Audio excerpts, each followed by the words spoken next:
cried out to her for help. People she knew and loved, friends and relatives, the little girl who lived next door, the shop owner with the bad leg, the bad-tempered teacher she had made fun of just that morning. Their lives were discarded like worthless trash as the fire consumed one life after another. Skirk was helpless. All she could do was run. And so she did. She kept running until an unexpected figure crossed her path. If Sertology hadn't been there in that moment, the fire would have claimed her life too. And there she would have remained, left to rot in the scorched earth, with no answer as to why any of this was happening. Because she and her people were seen as a threat. As the initial merchant ship explored the planet, they discovered that it hadn't always had the condition to support life. Yet there was evidence of human activity, even during the periods of extreme heat or cold in the past. Further research revealed that, over time, the people of this planet had evolved the ability to adapt to any type of environment or energy source. For that reason, the outsiders viewed them as a potential threat, and decided to eliminate them before the threat could rear its head. And so, the army was called, and the so-called danger was wiped from the face of the planet. Senseless, isn't it? Deemed a threat because of a gift they didn't even know they had. Perhaps it was their own innocence and kindness that doomed them. But in the end, that was lost to the blaze as well. If those with power get to decide good and evil, then all you can trust in is the sword in your hand. And so, before death could claim her, she ran. She ran and never stopped. No one wants to relive their most painful moments. Well, that brings us to the end of the story. This is as far as we can go. Skirk is waiting over there. For both of us. Let's go to her. It's time to fulfill my purpose. And my greatest wish over all these years.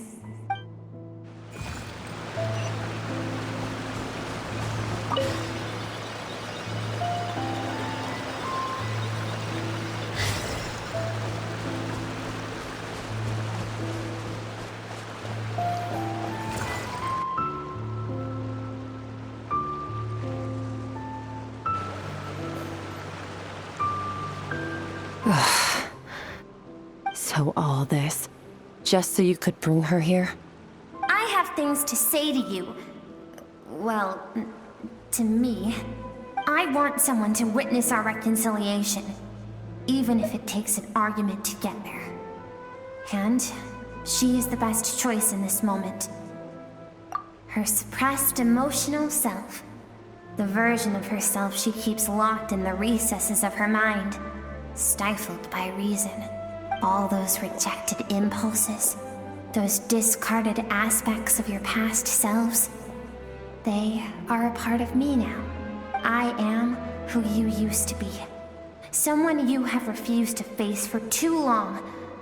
So, I came to face you instead. You're wrong. I've faced you all along.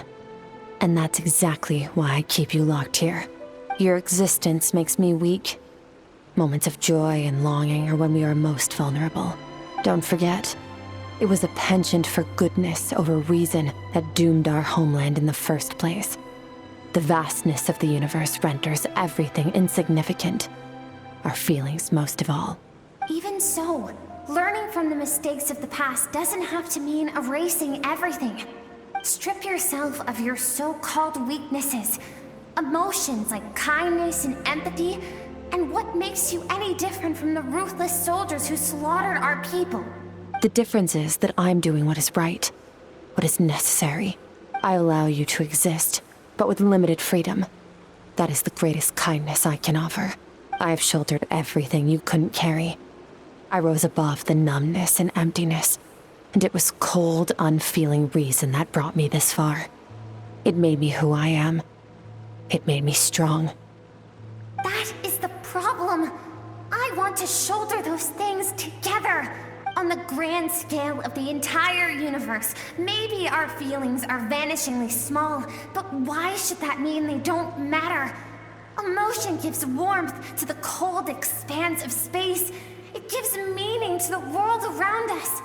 Think back to those nights of gazing at the stars, those afternoons of exploring the unknown. Think back and let them grant you peace. A brief respite from the pressure you put on yourself. That isn't what we need. It's exactly what we need. Aren't you curious about why recovering your strength has taken longer than normal this time? Finally, you get to the important part. That is the only answer I came here to find. Then look around. Look at your inner world. You cast aside your dreams and curiosity, and in doing so, you lost your original motivation. You severed all connection to who you used to be, so you can no longer draw strength from your past. Now, the only things driving you forward are fear and survivor's guilt. But these cannot take you far enough. And so, this river, the source of your strength, grows more polluted by the day. And do you think that means I should seek help from a weak little thing like you?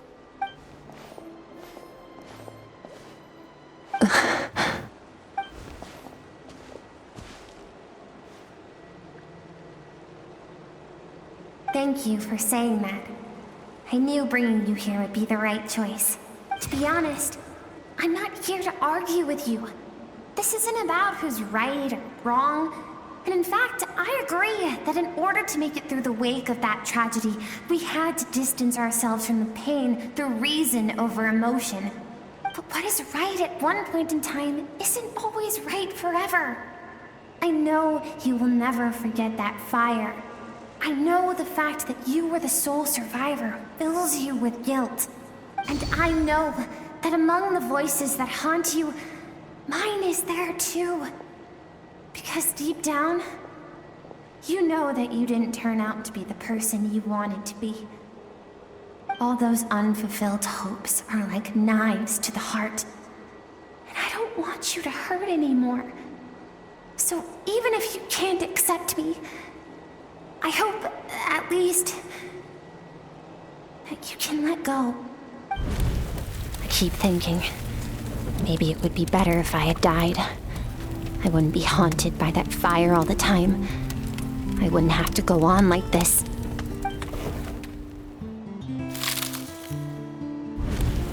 Your dad and I, we're not afraid to stare death in the face, but we need you to survive.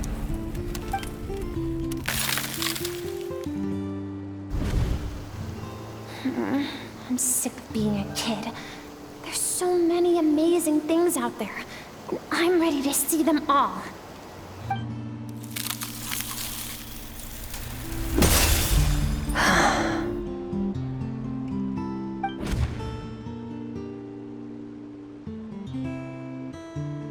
I remember.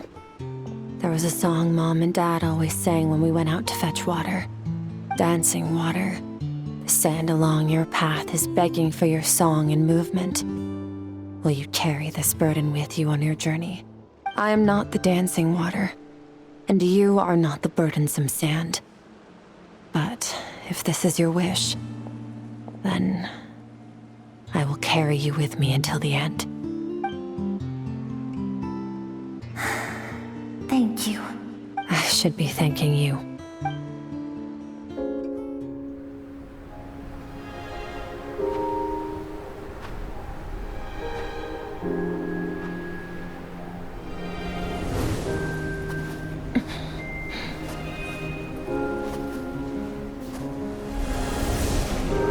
Run, Skirk, run! Remember, Skirk. leave no one alive! Save me. Heed my words, Skirk. Let fear take root in your soul. Did you survive? Why was it only you? Skirk, did you become a positive light in this world?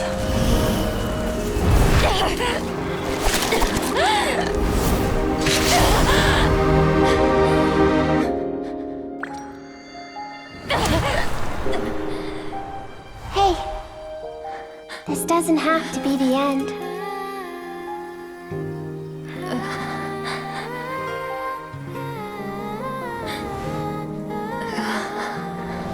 Life is a gift.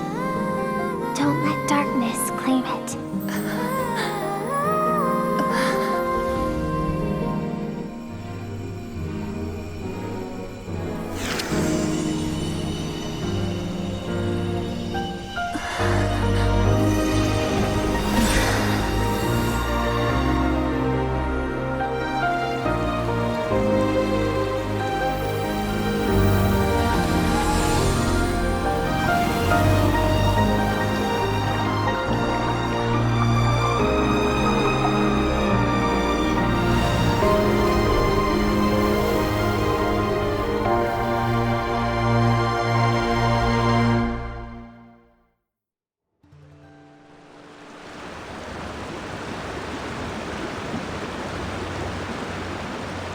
So, you saw my memories then. I once asked my master if survival of the strongest was the law of the universe. He said no. But in a world without order, those with no moral boundaries tend to be the ones who survive. That's why, after hearing his answer, an idea came to mind. An idea that, one day, I would create a new world order. One in which there would never be another tragedy like that fire. One in which power was not the law of the land. But that means I must defeat him. Because my master, Sertologi, is, at the core, a defier of all rules and order. Yes, and not just because of the gap in our abilities, but also because I have no reason to see him as an enemy.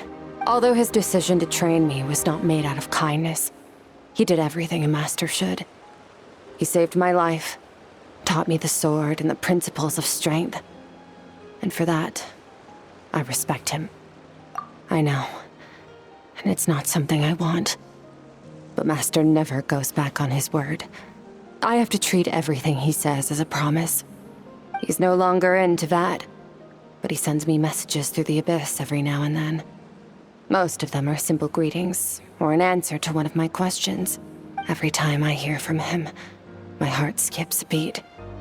And I wonder if this is the moment where he'll finally appear before me and tear down everything I've built to pieces. Maybe that means I do live in eternal fear, just like he said.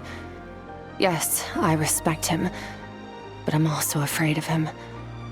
And for that reason, the pursuit of strength consumes every moment of my life.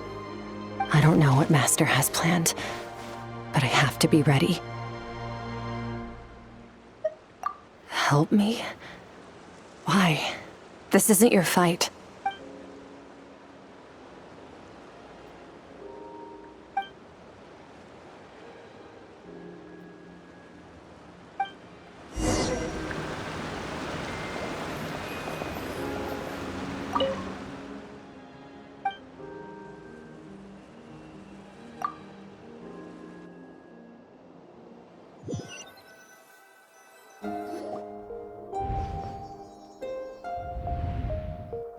Oh, you're finally awake!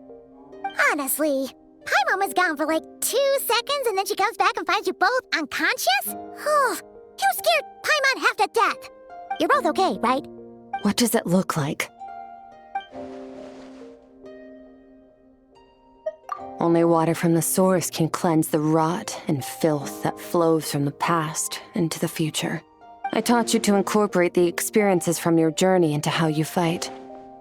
I suppose what happened today will become an inseparable part of who I am. Okay, so Paimon feels like she's missing some important context. Paimon brought back tons of delicious snacks! Let's dig in! All right. It's about time we finished what we started. We're gonna deal with this thief for good, right? This time, I'm not going to tell you to hold back. But having digested even more power in the meantime, he's going to be tougher than before. The good news is, we have no reason to pull our punches this time. So, let's go. Same place as last time.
Wait, isn't that the form the all-devouring narwhal changed into? How come he knows that, too? Really? So, you're telling Paimon that giant whale and this guy can both turn into the fowl? How does that work? It's a subconscious instinct. Any intelligent being who longs for his level of strength is bound to mimic his appearance. It's a natural response after encountering someone as powerful as Master. To them, he represents ultimate power. We know the person before us has encountered Master, and we know he stole a portion of my power. So it's not surprising that he would assume this form. Okay. Oh, the closer Paimon looks, the more intimidating it gets. Nervalette isn't here this time, so it's up to us. He won't have the nerve to steal again after we're done with him. Let's teach this guy a lesson.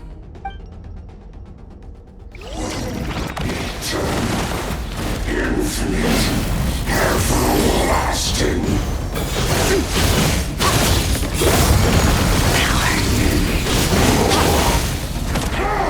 Wipe out!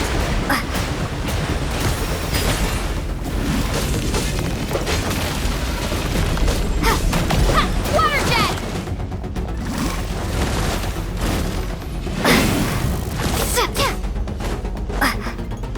Go!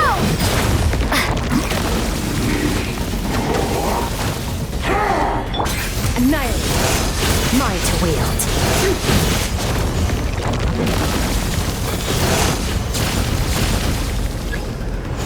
Haven't forgotten your training, I hope.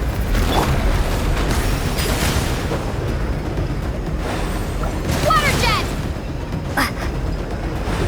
Go! Water jet! Ha! Go!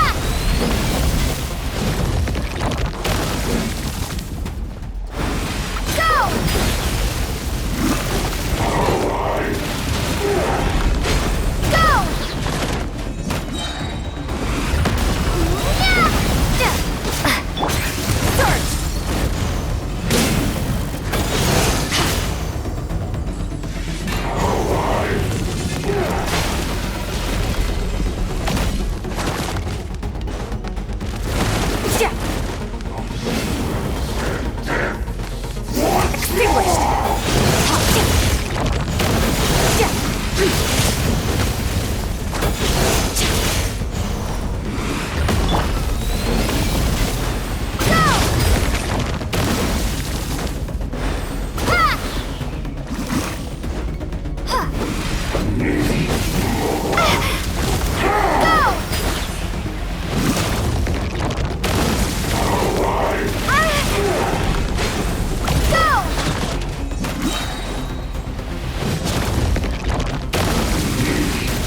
Water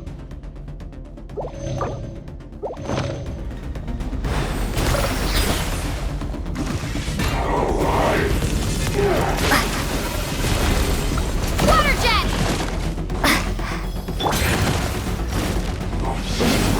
And death. What's more? Merciless. Into the void. Bombs away!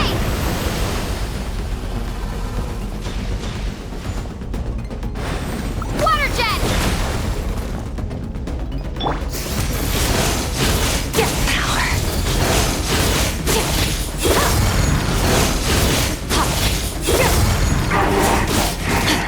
Future beyond this world.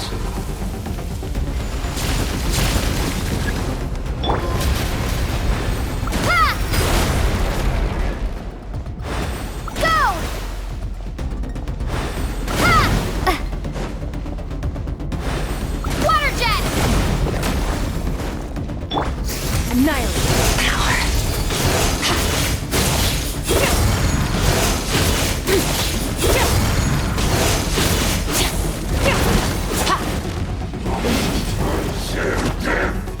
What's more? Extinguished.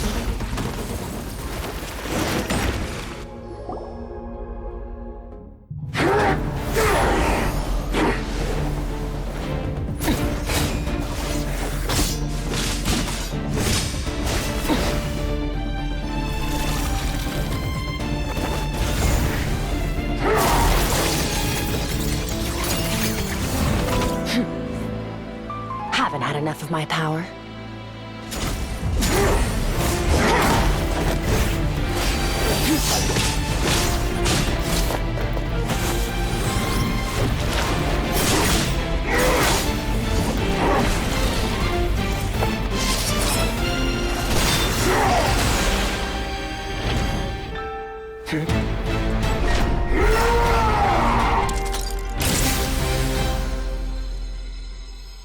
Well then, let's see how much more of this power you can handle.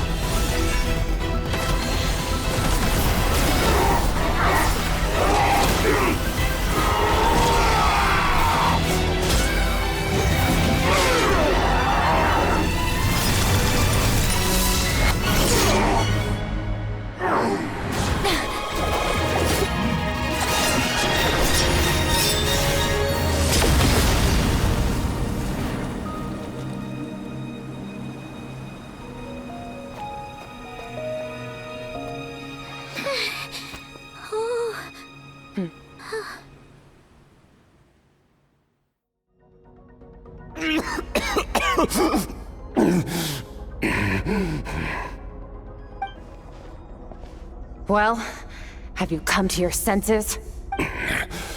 You saw that my body was at its limit. So, you deliberately channeled your power into me, knowing that it would destroy my shell from within. Such power. Such keen battle instincts. So, you must be... Skirk, Sertologi's disciple. How long has it been? How long has he been away from Tevat? Hundreds of years. Hundreds? Sorry.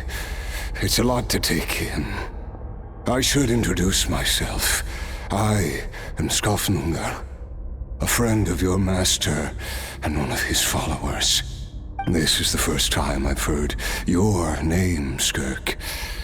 But hundreds of years ago, I knew you existed.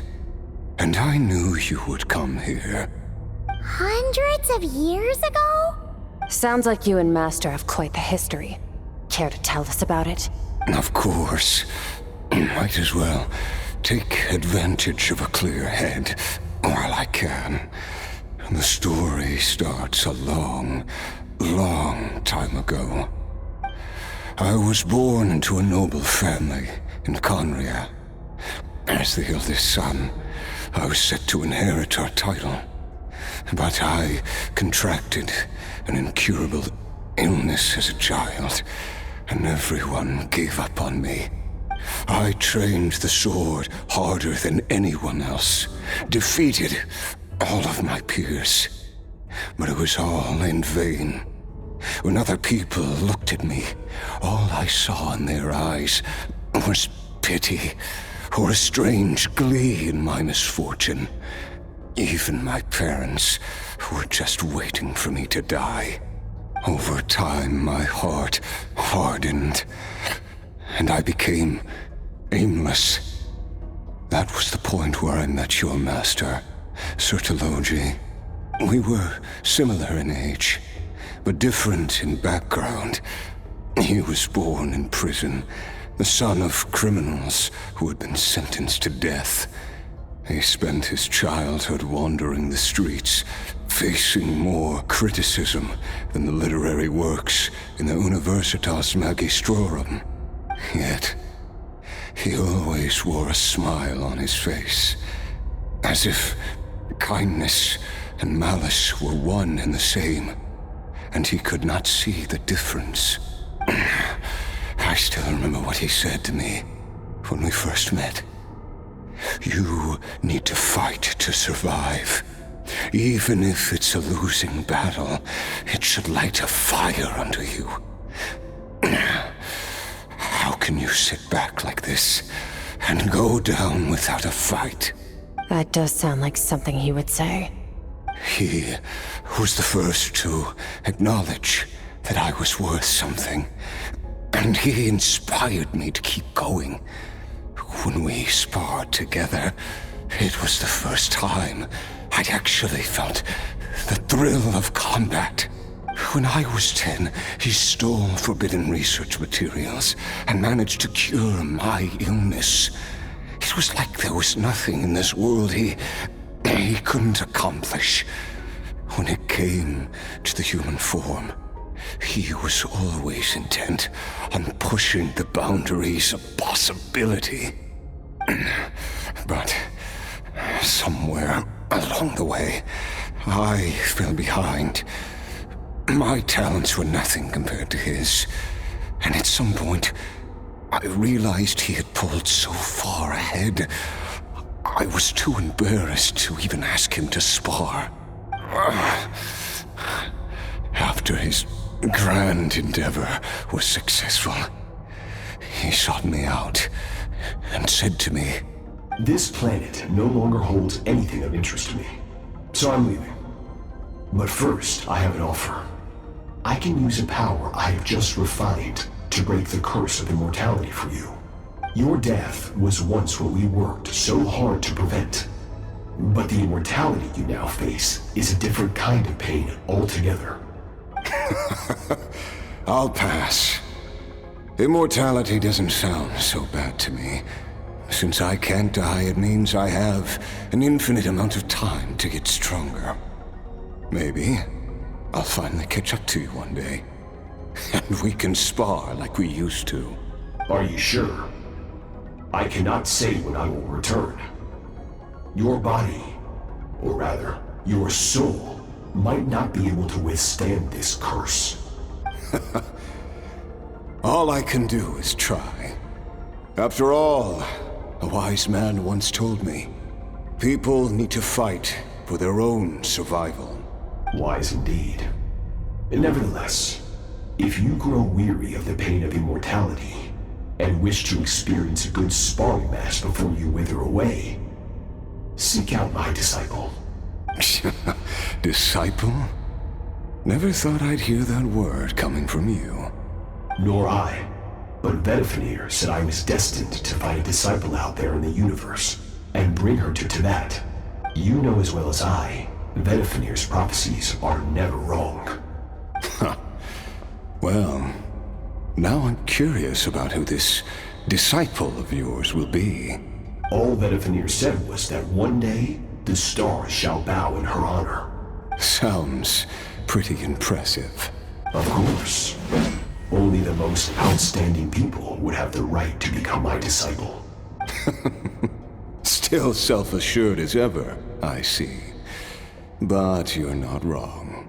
I'll be leaving then. Oh, And if you were serious about getting stronger, I left you a little gift in the primordial sea. As I've said before, walk whatever path you want. Freedom means even the wicked get to make their own choices. Waiting for me in the primordial sea was the all-devouring narwhal, already beaten into submission by Sertologi. In its weakened state, I was able to cut off part of its flesh and sew it into my own heart. Your heart? That sounds like torture! How did you even survive that? Because, of course, I bear the curse of immortality. So, you used the curse to turn yourself into a vessel for power. Even with that whale's ability, devouring power like that is not something the human body can withstand. With your body and soul constantly at the breaking point, it was the curse of immortality that sustained you. But that is not the path to strength. You have to pour your heart into it, work for it, dream of it. Instead, you stole something that didn't belong to you, and it backfired. You're right.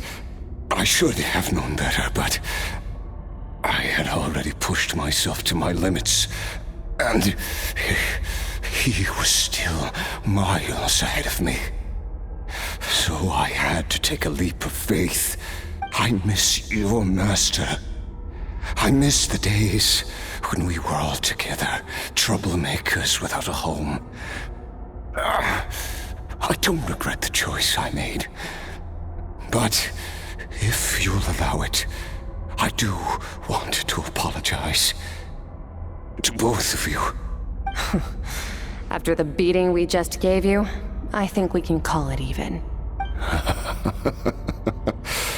You're an interesting one as well. Sertologi's disciple. That's a lot to live up to. It can't have been an easy experience. I know what he's like. He rules with an iron fist, using despair and fear to force you to catch up to him. All the while, standing ever out of reach.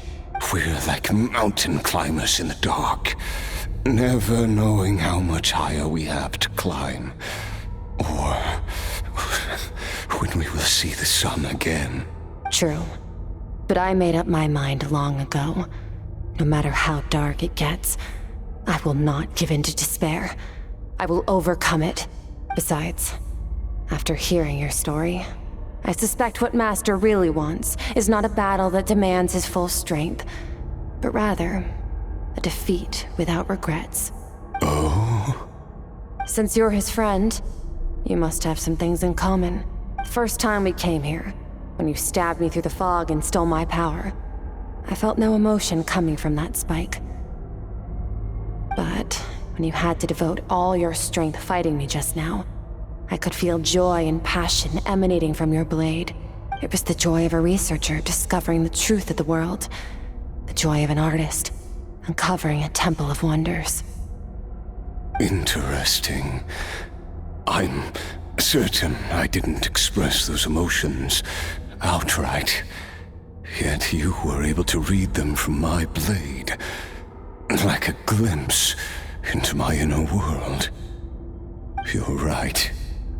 That battle brought me an unbridled sense of joy, and my defeat brings me no regret whatsoever. Exactly. I think Master also craves a battle like that. One where his opponent forces him to use all his strength, unlock the extent of his potential, and transcend his own limits. A battle to end all battles. After which, all can come to an end. Including, perhaps, his life. For that very reason, good and evil are meaningless to him. He has one purpose, one goal: to complete himself. It's one of the secrets to his strength. Perhaps you're right. Perhaps that is his call. What a battle that would be. Oh, to witness such a... Are you okay? Too many different kinds of power are surging through my body. The curse of immortality allows it all to coexist, but it does not remove the pain. I won't be able to hold on to my sanity for much longer. What a shame.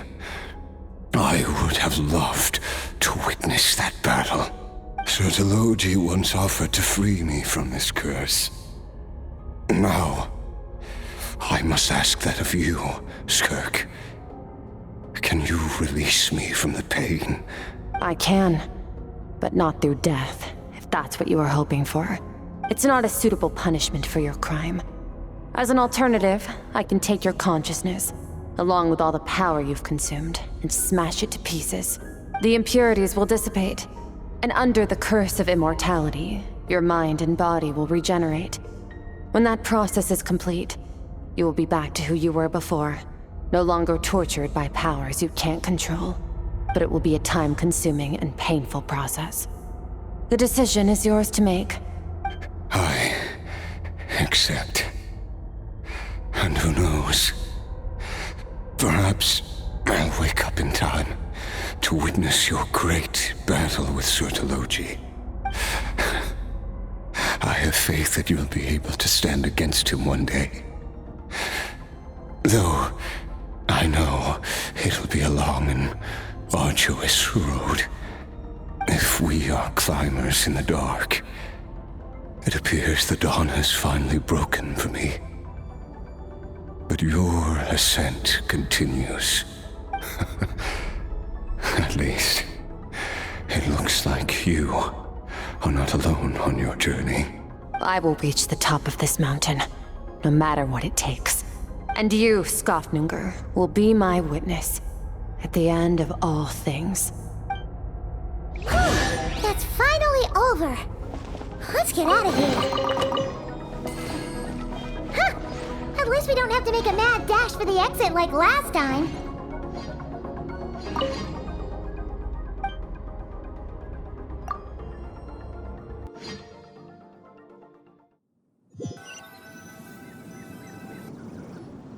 We did it! Ah, it's only been a few days, but it feels like forever.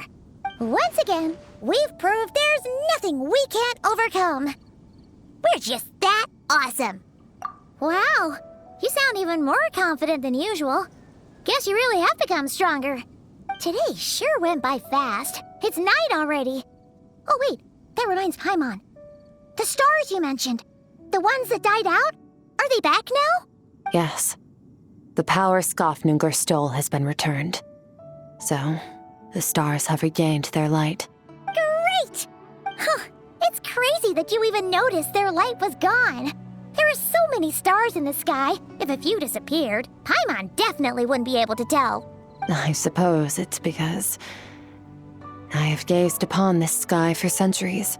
The false stars, hanging in the meticulously planned sky, glittering with rotten light. It's not real. And yet, it is for that very reason that I can look upon it and enjoy the momentary peace it brings. Even the most beautiful of bubbles has to burst. We will return to the real universe one day, whether of our own volition or not. Time marches ever forward. Even the innocent and naive will taste life's bitterness. Yet through hardship, we grow until we learn to seize the sands of time for ourselves and uncover our true strength. Though we gaze upon a false sky, its vastness and majesty is palpable. One can only wonder, what is it going to take for kindness to reign supreme in the vast expanse of the universe? Ugh, this is all going over Paimon's head. But if she knows one thing, it's that the Traveler always finds a way. Ever since we met, she has filled Paimon's days with happiness. No matter how tough things get, she always finds a way to make it better. If it's too big a job for one person, then we'll do it with two. And if two's still not enough, then three. We've met so many amazing friends and accomplished so many amazing things. As long as we don't give up, we can make any wish come true. I suppose when it comes to you, anything is possible. Well, I should be going. Now that my power is no longer isolated from my emotions, I need more practice to get used to it. I suppose fate will decide. Maybe we'll bump into each other on the street. Or maybe we'll reunite on a different planet entirely. Regardless, reunions and partings are but passing moments. More than anything, I hope that, at the end of this journey, wherever it takes us, we stand in a world reborn. One without war, pain, or forced partings. One where new life can bloom, even where there was once nothing but scorched earth. For this, we must all work to become stronger. Goodbye, traveler. Remember your training. Make sure to put it to use. Bye!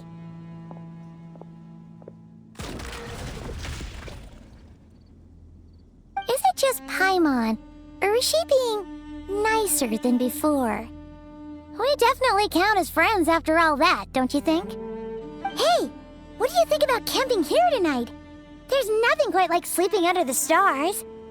Come tomorrow, we can continue our journey. Oh, and since Paimon treated you to that super nice meal at Wanmin Restaurant, it's about time you returned the favor.